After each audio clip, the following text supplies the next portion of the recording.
Hello everyone and welcome to my channel Ecologist. My name is Pratisha Godke and today we are going to learn about the pharmacology of drugs that are used in bronchial asthma.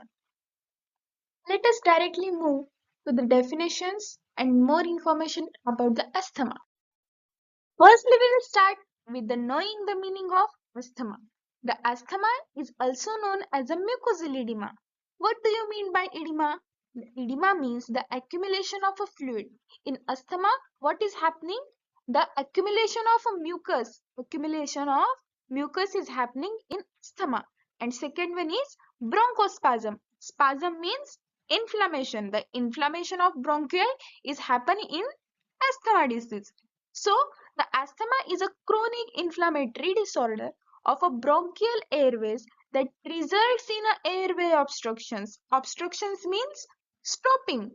That means the mucosal edema and bronchospasms are the reasons which are obstructing the airways in response to the external stimuli. External stimuli is happened due to the allergen. The allergens are pollen grains or cold airs and tobacco or smoke. Here is the diagrammatic representation of normal airways and the airways in the asthma.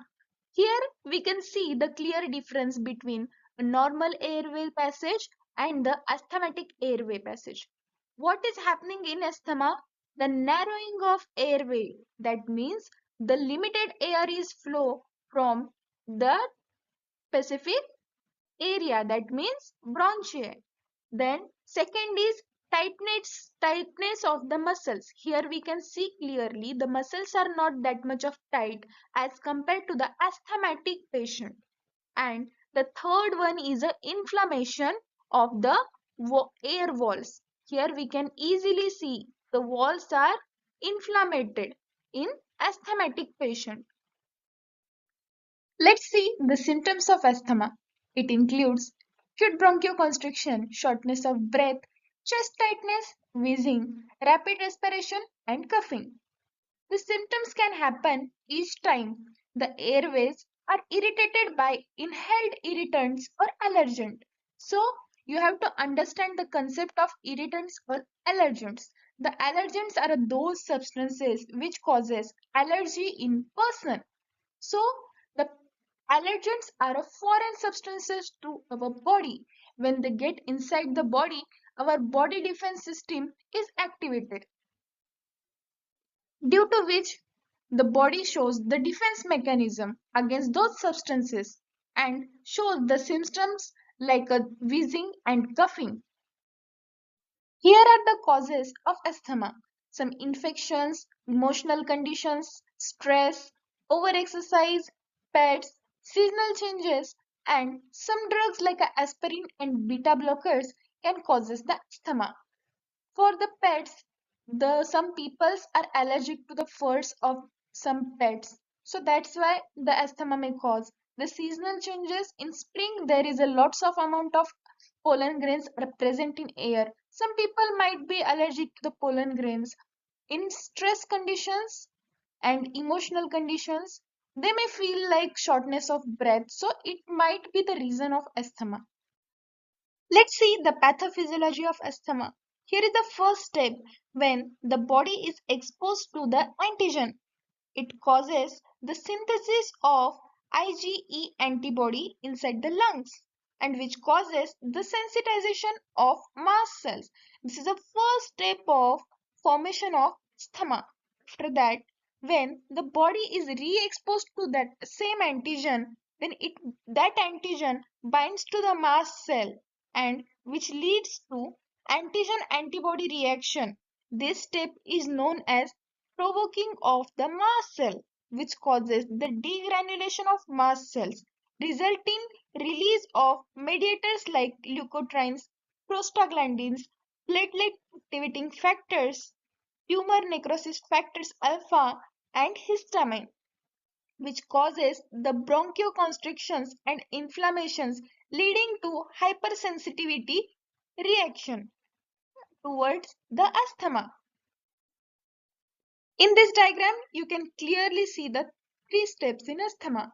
First is the cell produces IgE antibody when the body is come in a contact of specific antigen. After that, these antibodies binds to the mast cell. This step is known as sensitization of mast cell. After that, when IgE crosses linking by antibody, that means when the same antigen comes in a body, that antigen binds to the antibody that is present in a mast cell and causes the provoking and release of granules like prostaglandins, histamine, interleukin, TNF alpha. Let's see the characters of airways in asthmatic patient. First is airway hyperreactivity. Second is inflammation and third is bronchospasm. As we saw the bronchospasm, that means the contraction of bronchial muscles. In inflammation, what is happening? The swelling and thick mucus production is produced in asthma. The airway hypersensitivity, that means the abnormal sensitivity of the airways to the wide ranges of external stimuli. Here, the external stimuli means the allergen. Due to the allergen, the airways are hypersensitive or hyperreactive. Till up to now, what we learn? The asthma, causes of asthma, symptoms of asthma, and pathophysiology of asthma. Now, we are moving forward to the anti-asthmatic drugs. So here are the aims of anti-asthmatic drugs. First is to reduce the episodes of attack of asthma and to reduce the frequency of attacks of asthma. For that, we give a bronchodilators and anti-inflammatory drugs. From the pathophysiology of the asthma, we are going to see on which stages the drugs are going to act. First stage is increase in a synthesis of IgE antibody. If the antibody IgE antibody is not synthesized, then the following steps are not followed.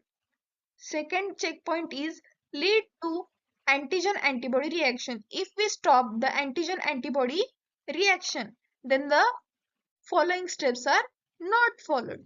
If we stop the degranulation of mast cells, then the further steps are not followed. When we stop the release of mediators, it won't be cause the asthma. And if somehow the asthma is caused, then we gave them bronchodilators and anti-inflammatory drugs. Now we are going to see the approaches of treatment of asthma. First is prevention of antigen-antibody reaction, which stops the hypersensitization of the mast cells. Second is neutralization of IgE, in which we use omalizumab. Third is suppression of inflammation and bronchial hyperreaction. For this, we use corticosteroid. The fourth one is prevention of release of mediators. Mast cell stabilizers are used in this step. Fifth one is antagonism of released mediators. Which mediators are released from the mast cells? Leukotrienes, prostaglandins, histamine. For the leukotrienes, we use leukotrienes antagonist, and for histamine, we use antihistaminic drugs. And for PAF, we use the antagonist of the PAF. The sixth one is blockage of constrictor neurotransmitter, in which we use the anticholinergic drug. The seventh one is mimicking the dilator neurotransmitter, in which we use a sympathomimetic drug. The eighth one is directly acting bronchodilators, in which we use the xanthines. We know that there are cholinergic receptors present in the lung. So, when the hypersensitivity reaction occurs due to the flow of cholinergic, the airways get contracted. For that, we give the anticholinergic drugs. So these are the approaches of the treatment of asthma. In this video, what we learn first is the basic outline of asthma. What is the asthma? Then causes and symptoms of asthma. Then we detailedly discussed the pathophysiology of asthma and the approaches of the treatment of the anti-asthmatic drugs. Next video, we are going to learn in detail about the each aspect of treatment with their drug. For that, stay tuned and thank you for watching my video.